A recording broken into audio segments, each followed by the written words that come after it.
En Venezuela sabemos que es obligatorio publicar el documento de registro de una empresa en una publicación especializada, pero sin papel en el país, cumplir con este compromiso es una locura. Con Publimercantil se acabó este suplicio. Publimercantil es el primer periódico mercantil digital de Venezuela que te permite desde casa y con rapidez cumplir con esta obligación. Solo entras a publimercantil.com, te abres una cuenta, subes los documentos de tu empresa y registras el pago. Y así, en menos de 24 horas, tienes lista tu publicación para descargarla e imprimirla en tu propia computadora las veces que necesites. Publimercantil es el periódico mercantil de los nuevos tiempos. No detengas el registro de tu empresa por una tontería. Publimercantil, si te publica.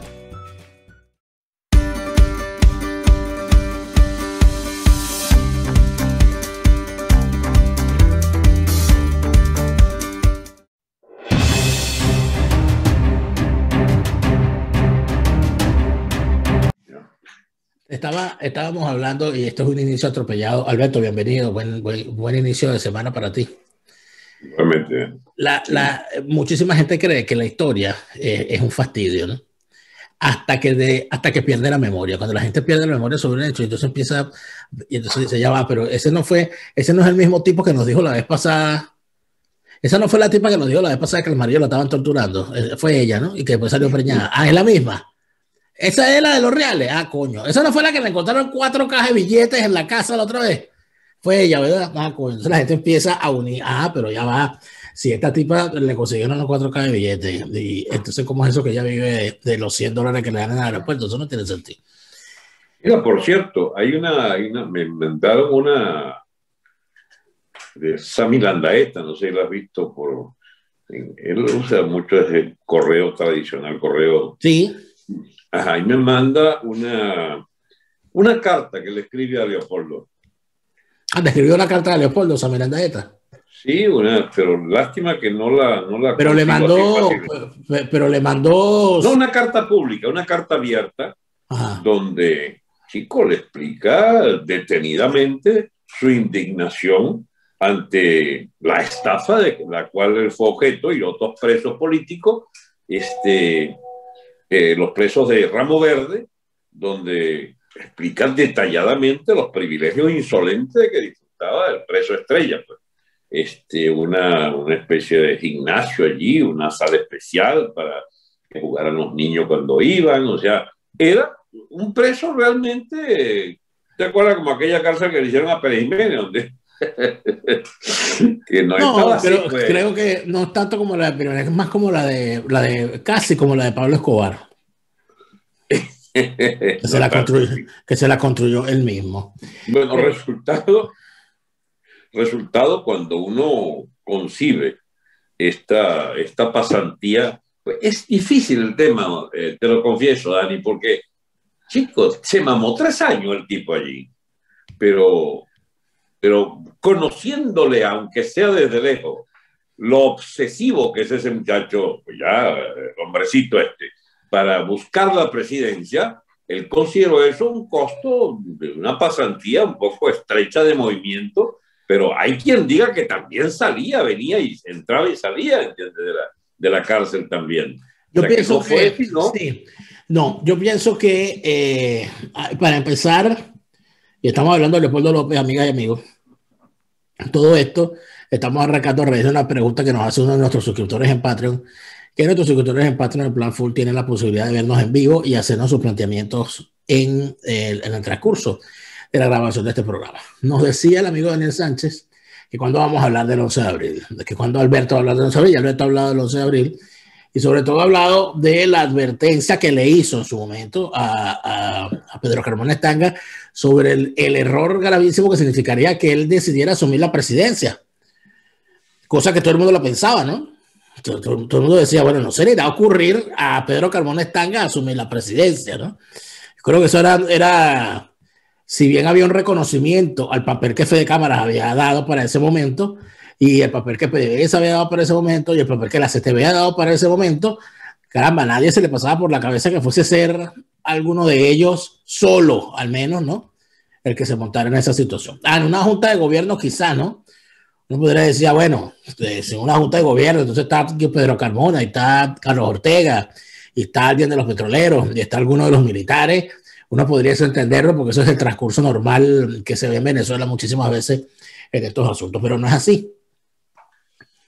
Alberto, ha habido una gran, digamos que una gran negativa de los políticos venezolanos, y yo siento que tú quizás has sido una excepción, de llamar a las cosas por su nombre en los momentos de crisis. Parece que en los momentos de crisis la gente más bien está todo el mundo como en una tensión por no decir lo que podría ser discordante. Todo el mundo quiere estar afinadito.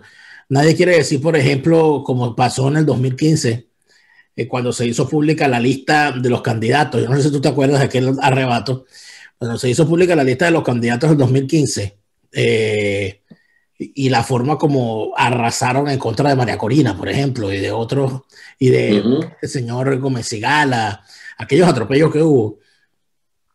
Lo lógico era en aquel momento decir, oye, que esa lista era una mierda. Eso era lo lógico.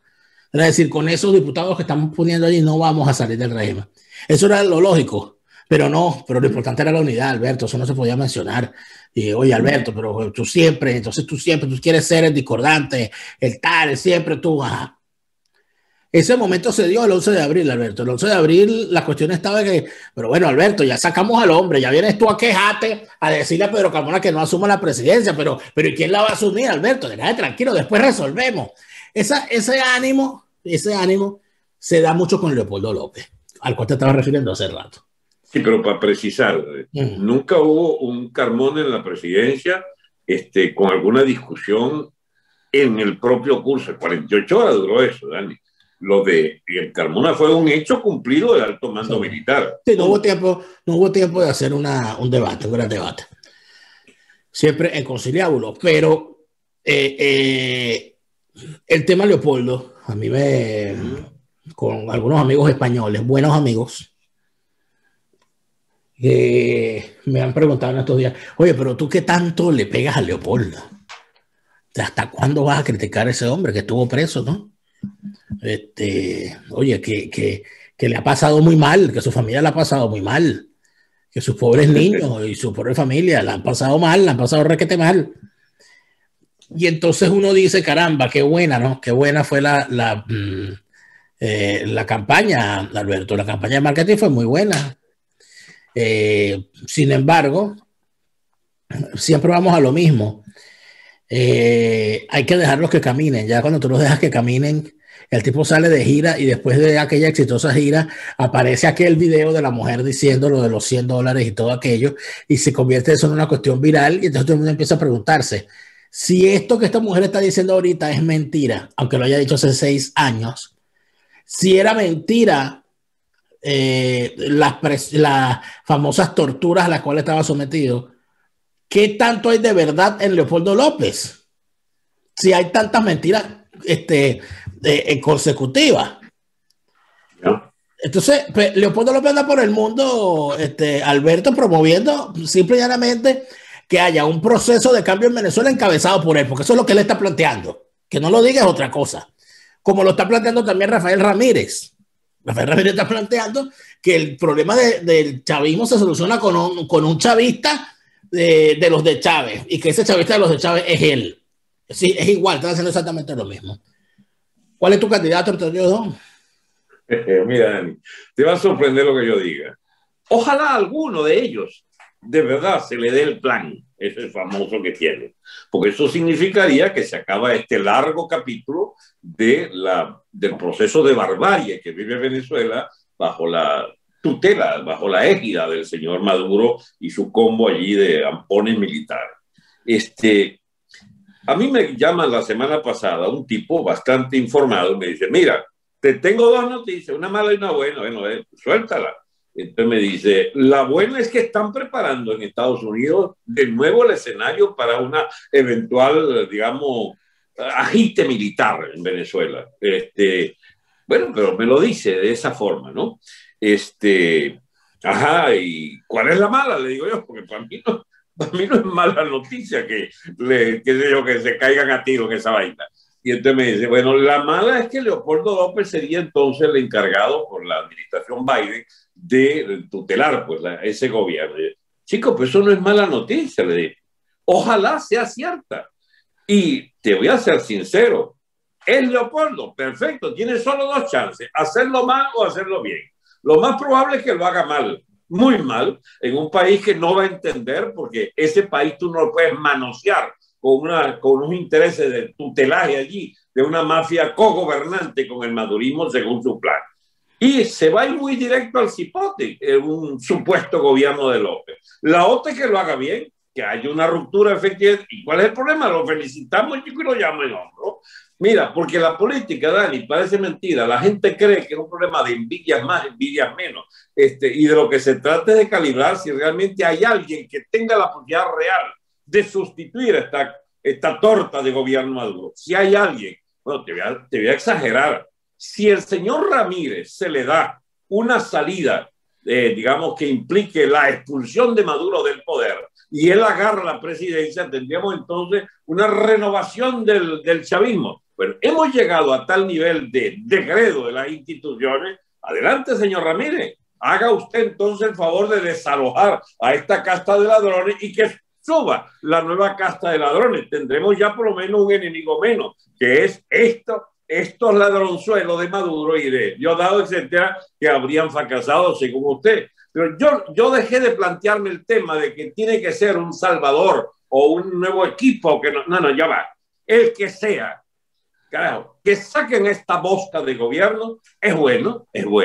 Diga, es bueno en el sentido de que yo creo firmemente en que hay una evolución de los hechos que hará posible que si hay un nuevo gobierno, haya 2, haya 3, haya 5, porque las crisis llamadas revolucionarias, es decir, el estallido de las instituciones, está probado históricamente que es una cuestión de episodio. Es como si tú me dijeras que en la Revolución Rusa, Kerensky era malo, ¿entiendes? El gobierno provisional de Kerensky, socialista revolucionario, y cómo se llama, y de coalición con el Partido Obrero Socialdemócrata Ruso de Martov. No, y el Partido Cadete Constitucionalista. No es malo. Caramba, qué bueno que llegó el señor Kerensky. Porque es que sacan al zar. Se acababan 3, 4 siglos de zarismo de la familia Romanov y surge un gobierno provisional, pero había un problema. El tipo quería, a nombre del conjunto de la clase dominante rusa, seguir la guerra, y los bolcheviques lo echan del poder por la simple consigna: abajo la guerra. Abajo la guerra y abajo la guerra, porque la revolución había empezado, y entonces el gobierno que no respondiera a esa expectativa mayor de las masas rusas, que era la paz y abandonar la bendita guerra, el estiércol de la matanza de centenares de miles semanales, entonces, bueno, no tenía razón de ser ningún otro gobierno que no fuera el de abajo la guerra. Y es el triunfo de los bolcheviques que viene de allí, así como abajo la monarquía frente a Luis XVI se impone. Incluso se habla, porque la gente a veces confunde los planos y los años y la cosa. La toma de la Bastilla, se dice, es una maniobra del propio monarca Luis XVI. La toma de la Bastilla ha quedado históricamente como el día de la Revolución Francesa. Ya va, eso fue una provocación. Eso estuvo montado, lo de la toma de la Bastilla, y la gente le dio otra lectura. Era asaltar donde estaba la pólvora, y allí fue que entonces le pusieron la mano a las reservas de pólvora para la cantidad de bombas y que hace la gente en las jornadas que sigue. Y la Revolución Francesa dura prácticamente 4 años ininterrumpidos, y el primer gobierno es el del propio rey. Ya por ahí en el segundo y tercer gobierno es que empieza a hablarse ¿cómo se llama? De los jacobinos, y de los jacobinos de izquierda, y del terror Robespierre, que es la simbología que se conoce, es la decapitación de la familia real. Ya va, pero es que esa decapitación es el 4º año. Han habido 4 o 5 ensayos de los girondinos, ¿cómo se llama esto? Los jacobinos de derecha, jacobinos de izquierda. Así, es más, el propio 23 de enero nuestro, que es lo más parecidito a lo que es una revolución, así haya sido palaciega, el 23 de enero, en la madrugada o a primera hora de la mañana, había un gobierno constituido donde estaba el señor Casanova, el coronel Casanova, y el otro coronel allí, que eran perejimenistas, que pretendían continuar de alguna manera que los intereses de la dictadura perejimenista siguieran en el poder. Y vino entonces una maniobra desde la escuela militar, marchan hacia Miraflores, metralleta en mano, y llegando quitaron esos dos tipos del poder. Llegando a Miraflores, y tú tienes una evolución de la propia Junta el mismo día 23 que consagra que se acabó la maniobra del establecimiento político-militar anterior de la dictadura y dan libre curso a una consigna que parecía una tontería, civiles a la Junta. Bueno, civiles a la Junta era Eugenio Mendoza y su secretario Blas Lamberti, después de haber consultado entre varios, el que no convenía porque este era medinista y el otro no convenía por lo de acá. Total, que le ponen la mano al gobierno Eugenio Mendoza y un secretario del llamado Blas Lamberti. Y empieza el llamado proceso del 23 de enero del 58 propiamente dicho, que lleva a las elecciones democráticas, etc. No puede hablarse de un 23 de enero sin el cúmulo de ilusiones y de fantasmagóricas posiciones que habían allí, entre ellas la de que el pueblo había echado la dictadura. No, chicos, esa fue una maniobra militar de cúpula militar, donde los militares, ya no conviniéndole, porque tenían 22, 23 días, chicos, peleando contra el dictador Pérez Jiménez, entonces lo tumban finalmente en una maniobra de golpe de Estado militar y empieza un proceso donde irrumpe la gente con sus propias consignas. En la tarde del 23 de enero, al día siguiente, el 24, ya estaban colgando por el pescuezo con más de un miembro de la Seguridad Nacional y el asalto de la Guardia Nacional del Paraíso. ¿Eso estaba previsto? No, ellos querían que se habían salvado de que estallara una ira popular. Y no solo no lo evitaron, es la marca inicial del 23 de enero. Los partidos van llegando y los exilados y tal, y entonces se queda el señor Sanabria, que era un ser anodino, y es un gobierno casi simbólico el del 23 de enero. Quedó sí el plan de emergencia de ¿cómo se llama? De Wolfgang Larrazábal repartiendo real, ¿entiendes? Repartiendo real para calmar la ira popular en los barrios del 23 de enero, etcétera. Y entonces se produce ese proceso de 7-8 meses que lleva a la dictadura, a las elecciones de diciembre de 1958. Bueno, mi amigo, la Revolución Cubana son como 20 episodios, chicos, que hay que combinar para ver cómo es que va, digamos, abandonándose el antiguo régimen y abriéndose el nuevo régimen. En Venezuela post-chavista, el punto de quiebra puede ser cualquiera. Puede ser que el gran mito Leopoldo insurja, o el mito Ramírez, o el mito Diosdado, el que quiera. Tomen el poder de esa vaina y ya tú verás, entiende que lo que sobra son nuevas perspectivas, nuevos gobiernos, nuevas coaliciones para abrirle paso a una irreversible necesidad de echar abajo todo este tinglado de la dictadura chavista. Tú lo que dices, tú lo que más que decir, ojalá que Ramírez llegue a presidente, ojalá que Leopoldo llegue a presidente, lo que dice es, ojalá que la historia de la putrefacción siga su marcha. Sí, pero el problema es que en algún momento tiene que detenerse y empezar otro capítulo. ¿Quién inicia el nuevo capítulo? Lo puede iniciar Ramírez, con todos sus reales. Ramírez, chico, uno de los tipos mejor posicionados para estar el poder. ¿Tú sabes por qué? La fortuna de Ramírez debe exceder a los 25, 30 mil millones de dólares, chico. ¿Bien? La mitad del fondo chino se lo cogió este tipo, dicen las malas lenguas de ellos. Entonces, ¿el poder qué es, Daniel? El poder es una capacidad o de organizar por años y años una vanguardia, digamos, sentida y querida y que se albergue en el sentimiento popular como partido de la revolución futura, ¿cierto? O es una operación financiera. ¿De dónde salió Carmona? A ver, recorramos nuestra propia historia. ¿Quién cipote se creía un año antes que Chávez saldría del poder y que lo sustituiría el señor presidente Benoco? Nadie.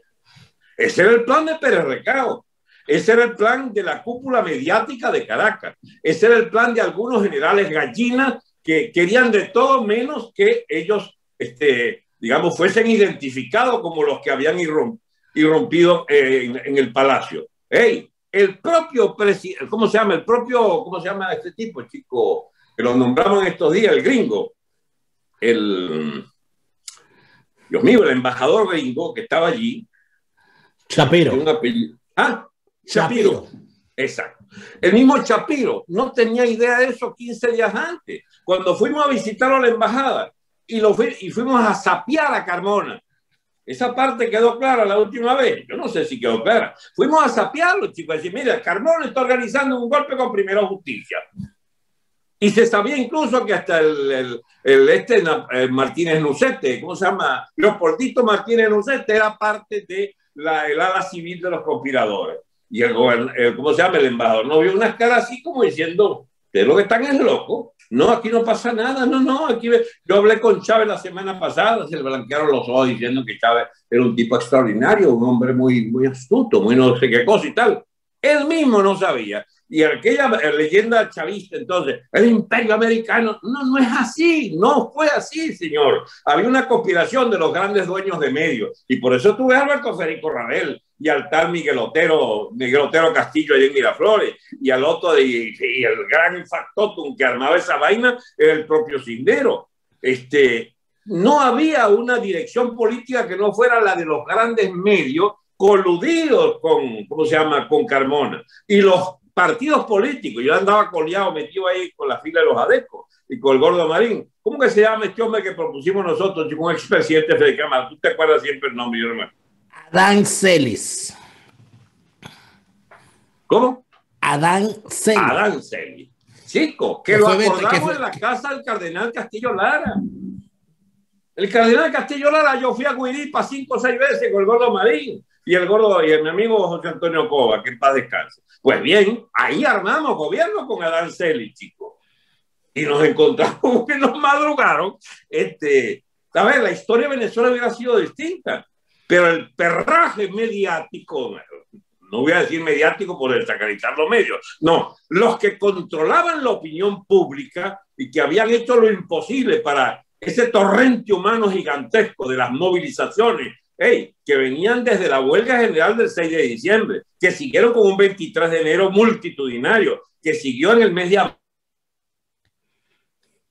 clase de movimiento, y el 9, 10 y 11 de abril con una impresionante revolución política. Era una revolución política lo que estaba viviendo en Venezuela. Bueno, ese movimiento lo agarró esa élite caraqueña, los godos de Caracas, los de siempre, los grandes cacaos, los dueños de los medios que eran sus portavoces, armaron ese gobierno, y el cardenal señor Velasco fue el ser privilegiado al que los partidos metieron la estupidez de darle, chicos, la capacidad del dedito que podía decir quién era. Y Velasco, chicos, le llevaron el dedito a Carmona, y solo Carmona. Y se quedaron, digamos, como novia de pueblo, vestidas y alborotadas, todos los que éramos partidarios de otras soluciones, como la de Adán Celis, por ejemplo. No, nos quedamos sin opción de poder. Bueno, así son esas crisis, Daniel. ¿Cómo va uno a prever cómo es que cae este carajete Maduro? No hay manera de saberlo. Por eso yo digo, el que pongan ahí, porque el problema es que si el que pone es un Carmona, bueno, le van a meter goles por todos lados. Yo, que fue lo que le ocurrió. Carmona lo dejaron solo en esa vaina, chicos. Si alguien, está bien, él es corresponsable y en gran medida, pero Carmona fue abandonado por todos aquellos que lo rodearon ¿cómo se llama? El 11 de abril, la tarde. Eso se fueron por el carajo todo, y él no tenía la astucia, no tenía la previsión de que él tenía que apoyarse en alguien sólido, como por ejemplo la movilización general, la declaración del estado de sitio, etcétera, que hiciese posible que él se iba a ser el personaje central, debía el país ver hacia él y ver cuál era el itinerario que él proponía para salir del régimen. No lo tenía, porque no era político. Era un empresario que el Pérez Recao y compañía y la élite mediática de Caracas lo pusieron allí para manejarlo. Y no puede decirse que lo manejaron. No. Y si lo manejaron, lo muy mal manejaron, porque aquí de lo que salió de allí fue sencillamente la llamada a Chávez para que viniera a encargarse otra vez de su cuestión. Bueno, chicos, y esa crisis de poder, sí hubo vacío de poder el 11 en la tarde, chico. Hubo un vacío de poder y lo llenó la cúpula militar, y lo volvió a llenar la cúpula militar cuando retrocede la gente esta de Rapidito Vázquez Velasco, el jefe del ejército, y entonces viene Baduel y la cúpula chavista, y vuelve con García Carneiro, que es la personalidad clave de ese día, y vuelven a traer a Chávez, chicos, recién bañado, crucifijo en mano, pidiendo perdón, restituyendo la directiva de PDVSA y restituyendo, digamos, el orden chavista, que le tarda 6 meses, 7 meses a Chávez. volver a conciliar las fuerzas que le permiten gobernar con más soltura. Cuando se autoderrota el movimiento por una huelga general indefinida, tonta, pacífica, de bailoterapias en la calle, hasta el sacrilegio de hacer misa allí para celebrar esa extraordinaria dirección de Mendoza y de Capelito y toda esta gente, y otra vez los grandes poderes mediáticos van entonces, chicos, al enero agonizante, en que ya Chávez dice, bueno, ya está listo, los 2 meses allí de militares en la Plaza Altamira, dando lástima, chico, allí, de lugar echar tiro, resolvieron echar discursos, chico, en una tribuna, y entonces viene la agonía de ese evento. Y recupera Chávez el movimiento, y de febrero en adelante la negociación es ya la contraofensiva de Chávez y las medidas progresivas. Fíjate que le costó 3-4 meses desmontar la corte, pero entonces la desmonta y viene aquel lenguevaca Rincón, el maracucho aquel que tenía, bueno, logran reconstruir aquella vaina. Él no dijo que esa decisión de la corte todavía 2-3 meses más tarde era una cagada, la llamó así, la decisión de la corte de no condenar a los militares. Claro, porque la corte que estaba vigente en ese momento, es bueno recordarlo, era la corte que se pactó en el viejo Congreso, y que luego se ratifica en los acuerdos de la Asamblea Nacional. No tenía el chavismo la fuerza parlamentaria suficiente para nombrar a los magistrados sin la venia de la oposición. Pero además de eso, y eso es muy importante, para el año, hubo un avenimiento entre el chavismo y la oposición, fundamentalmente Acción Democrática, y algunas cosas que daban por allí de Copey, para el nombramiento de los magistrados. Ese nombramiento de los magistrados estaba a favor, ¿no?, de los 11 magistrados. 6 eran para el chavismo y 5 eran para la oposición. Pues inclusive podemos nombrarlos, porque allí estaba Blanca Rosa Mármol de León, allí como representante opositora. Allí estaba Rafael Pérez Perdomo. Allí estaba el famoso Jesús Armando Cabrera, famoso Cabrerita. Allí estaba Franklin Arrietty, el famoso Franklin Arrietty. Y había un último magistrado cuyo nombre se me olvida. Pero ¿qué pasó? Que el chavismo tenía mayoría, el chavismo había nombrado 6. Pero eso sé que nombró el chavismo, lo nombró antes de que Luis Miquelena se fuese del gobierno y rompiera con el chavismo. Cuando eso ocurrió, cuando hubo esa ruptura, terminó de los 6 parlamentarios chavistas, pues 2 no eran chavistas, 2 eran miquilenistas. Y uno de esos era Riechi. Por tal razón, a partir de ese momento empezaron a salir unas decisiones y unas sentencias bastante raras donde no había manera de decir que teníamos un tribunal chavista, porque las decisiones que se daban en su seno eran decisiones que se veía que habían sido suficientemente negociadas para causar el menor daño posible. Una de ellas es el haber absuelto o haber creado la famosa teoría del vacío de poder, y de aquello de lo que Chávez se burlaba cada cierto tiempo y que en realidad era muy gracioso, que era la ausencia de mala intención, pues las posiciones de cada uno de los preñados de buenas intenciones. Estaban preñados de buenas intenciones, y eso Chávez cada vez lo decía, están preñados y todavía no han parido. Dani, pero párate un segundito, ya vas a seguir con el relato que es muy interesante, pero es para que la gente se detenga allí como para la película. ¿Qué ocurrió? ¿Qué hecho supuestamente, digamos, que no es ni una tiramentación, ni nada? ¿Qué ocurrió? Miquelena cambió de opinión. Yes. Ese hecho, fíjate tú, se nos revela históricamente como un hecho mayor de la crisis política, porque todo lo que sigue viene de esa ruptura de Miquelena. Entonces, ¿qué acontecimiento puede ocurrir ahora que signifique lo que equivalió aquella vez a la ruptura de Miquelena? Cualquier hecho político puede determinar un curso nuevo de acontecimientos, ¿eh? Dale. Sí. ¿Y dónde está esa Miquelena, en tu opinión? No, yo no sé. No sé, porque hay una crisis permanente en el equipo de gobierno, Dani. Mira, eso se sacan las tripas unos con otros todos los días, por los reales, por los factores de poder. Ojo, la lucha política, la dialéctica de clases o de grupos de clase o de segmentos de clase sigue. A ver, cuando Coqui, ¿quién es Coqui, chicos? Coqui, jefe de AMPA ¿cómo se llama? De la Cota 905. De la Cota 905. Y zonas Coqui tiene metralladoras. Y zonas vecinas. Y zonas vecinas. Coqui tiene metralladoras .50 y que las tiene en la entrada del barrio. Coqui vigila con drones su espacio.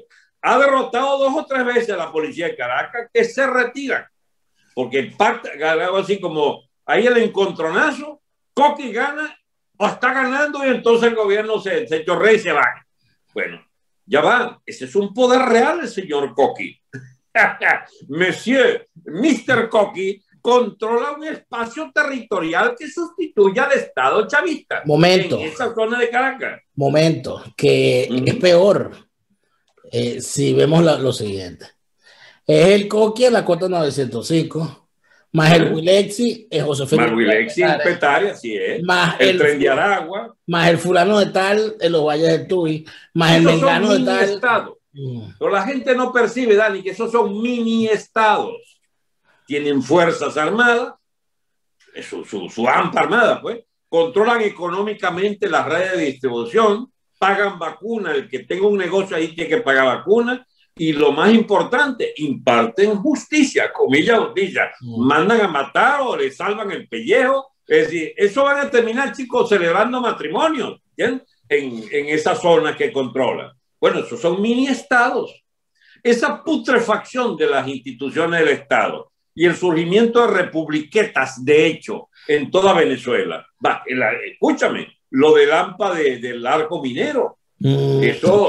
que para allá iba, porque cuando tú ves lo del arco minero, te das cuenta de que no es como podríamos creer los ajenos a esa actividad. No es una actividad minera, no es una explotación de una mina. Es un conglomerado de actividades ilícitas que pasan, cómo no, con la explotación de las minas, pero que terminan en grandes operaciones de legitimación de capitales, pues estamos hablando de exportación de oro en lingotes. ¿Y tú sabes cuál es la llave de todos esos factores de poder? Nuestras gloriosas Fuerzas Armadas chavistas. O sea, pero el jefe Entonces, ellos le dan un cariz de Estado más completo que Yulei, porque hay exportación, hay claro, dólares que regresan. Sin duda, pero el jefe de los militares venezolanos y a la vez jefe del chavismo militar está dedicado al estudio del tema global, hasta el punto que acaba de publicar un libro llamado La encrucijada de Tucídides, donde plantea que es inminente una tercera guerra mundial, esta vez entre China y los Estados Unidos. Y entonces el señor Pedro López sabe quién es Xi Jinping, sabe quiénes son los involucrados en aquella guerra que todavía no ha empezado, pero no sabe quiénes son los involucrados en las guerras entre bandas que hay en el Valle, en Petare o en La Vega. Siendo las cosas así, entonces uno se pregunta, ¿de verdad esos militares nosotros no los estaremos idealizando, Alberto? No, pues son los jefes del AMPA. O sea, ¿qué idealización puede ser esa? Constatar que físicamente se han ido quedando con los espacios que pueden más o menos controlar y que el AMPA les disputa pedazos enteros del territorio. La Fuerza Armada de Venezuela, ¿tú te imaginas el poder de las Fuerzas Armadas en el gobierno de León y Betancur, o de Caldera, o de Lucinchi, o del segundo Carlos Andrés? Era un poder omnímodo nacional. Está bien, no tenían la cúpula del poder económico y del poder civil, llamémoslo así, pero el control territorial lo tenían las Fuerzas Armadas, chicos. Es más, ¿tú te imaginas esta situación con Chávez? Durante los 8 o 10 años de Chávez, ¿no? Había un control real de las Fuerzas Armadas de la élite que había Chávez depurado a su servicio con agentes precisos en cada zona del país, que le permitían, chico, tener un control real del Estado. Pero no ahora yo te podría decir, por ejemplo, en el caso de Carlos Andrés y Chávez, o sea, los dos últimos, Carlos Andrés y Chávez sobre todo. Carlos Andrés Pérez terminó sus días en los Estados Unidos. Jaime Luchichi casi también. Hugo Chávez terminó sus días en Cuba, confiándole su salud a un equipo cubano. Prácticamente vimos en vivo y en directo su pasión, martirio y muerte y nunca resurrección. Y de alguna manera tú cuando revisas esa fórmula, es que no sé cómo llamarla, necrofílica, de tener el cadáver enfrente y cantar, de llevarle gente y recitar y declamar y todo eso, esas glorificaciones que están haciendo de los ídolos muertos y de los cuerpos, los propios cuerpos, no termina llevando entonces al asunto de que en realidad el comunismo y el catolicismo tienen en común mucho más de lo que nosotros creemos. Yo creo que sería, Dani, tus arrestos ateos no se valen en este programa. Nada más ofensivo y contrario al catolicismo, digamos, religión de vocación universal y instaurador del catolicismo, de la defensa de la persona como centro de la civilización occidental, y de mantenimiento de la racionalidad histórica por la vía de todo lo que fue, chicos, la Edad Media, que se tiene por denostada, y resulta que en la Edad Media está la defensa del tesoro civilizatorio, incluyendo las más avanzadas ciencias que tengan que ver con la ¿cómo se llama? Con la materia genética o la materia de lo que fue, digamos, la observación astronómica, etcétera, porque son curas, toda esta gente que mantuvo las grandes conquistas de la ciencia. Bueno, ya va, no vamos a hacer la historia del catolicismo, lo que te quiero decir es no mezcles esas dos vainas, porque este espectáculo que vimos hace 2 o 3 días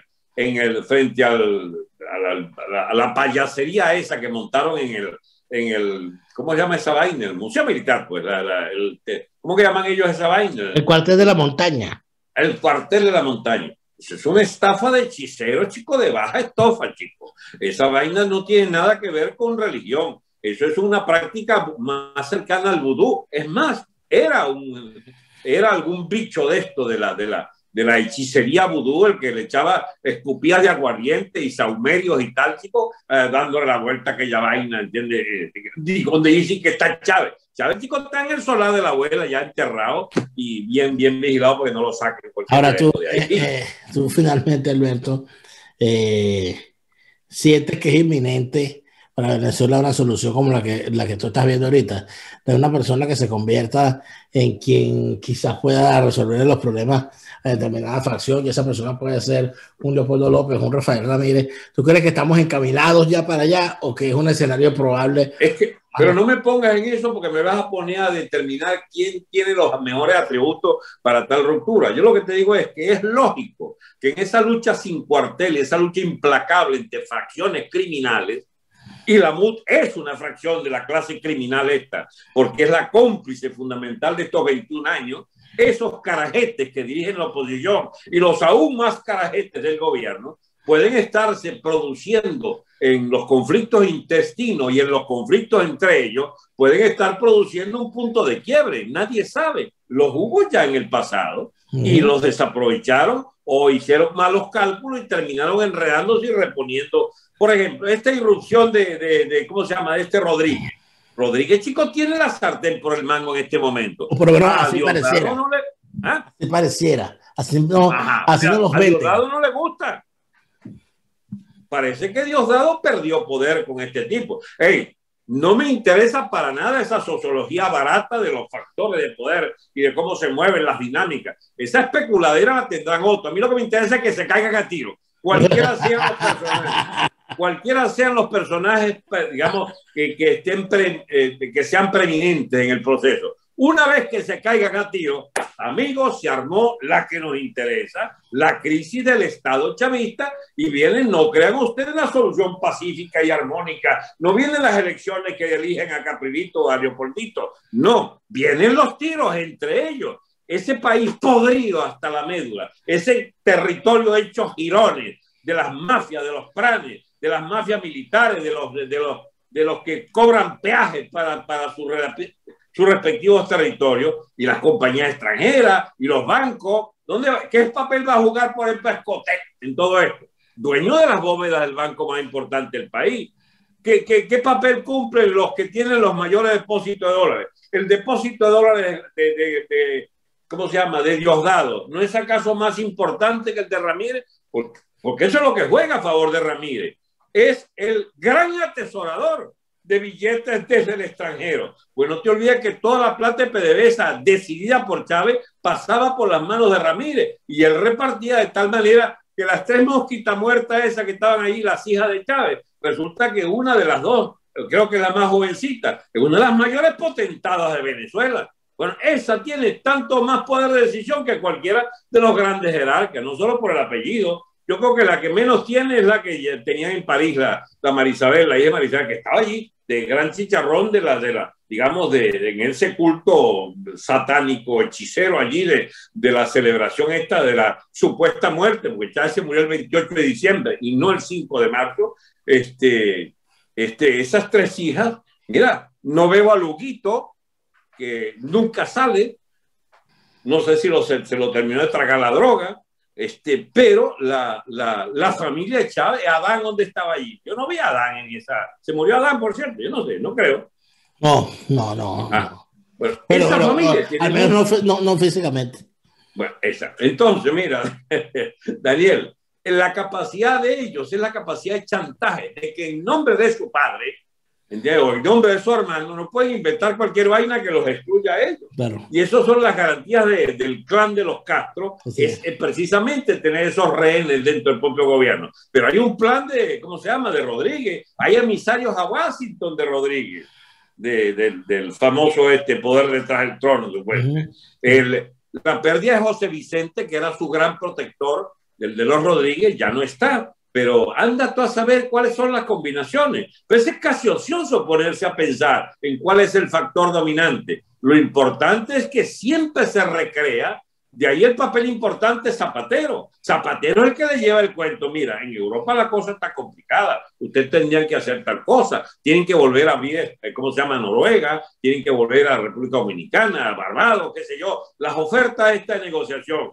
La cuestión con Colombia es importantísima. Anda tú a saber, por aquello del papel de la FARC y el ELN, que lo que menos quieren es que Colombia sea un factor que coadyuve a alguna solución política en Venezuela. Al contrario, eso deben estar arrinconados detrás de los más, digamos, ¿cómo se llama?, de las fórmulas más odiadas por el gobierno, lo que tenga que ver con Colombia, porque la FARC y el ELN siguen en que la pelea continúa más allá de la frontera por imponer un gobierno chavista en Colombia. Todo eso está combinado. Y los más caídos de la mata en todo esto son los yanquis. ¿Bien? El que tienen allí, fíjate tú, mira lo que son las cosas. El Story que tú entrevistaste y que sacaste una conclusión más bien, caramba, de una casi triste de las capacidades intelectuales de este hombre. Bueno, ese señor ahora está empoderado en la nueva situación, esa palabreja que inventaron ahora, está más empoderado ahora porque su antiguo jefe bajo Obama, que era Chano, pasó a ser bajo Biden, la nueva figura dentro del Departamento de Estado que maneja los hilos de la diplomacia en América Latina. Vuelve Chano. Entonces, ¿quién es Chano? El amigo de Maduro, el amigo de Diosdado. De Diosdado sobre todo. Amigo de Diosdado sobre todo. Amigo de Diosdado, que peló el día entero allá en aquella foto de Puerto Príncipe. ¿Tú te acuerdas quién era la otra que estaba en esa foto? Recuerdo que estaba el presidente. La Pereza. Estaba Delcy Rodríguez, correcto. Muy bien. Entonces, quien dice la Pereza, dice su hermano, porque esa es una llavecita siempre. Claro. Y dicen entonces, la diplomacia norteamericana se aviene a un nuevo enfoque. ¿Y quiénes están en ese nuevo enfoque? Zapatero. ¿Y qué significa Zapatero? Significa Leopoldo, chico. Significa todo lo que tenga que ver con esa élite caraqueña detrás de Leopoldito y de Capelito. Capelito sí es papel quemado, ese no va para el baile.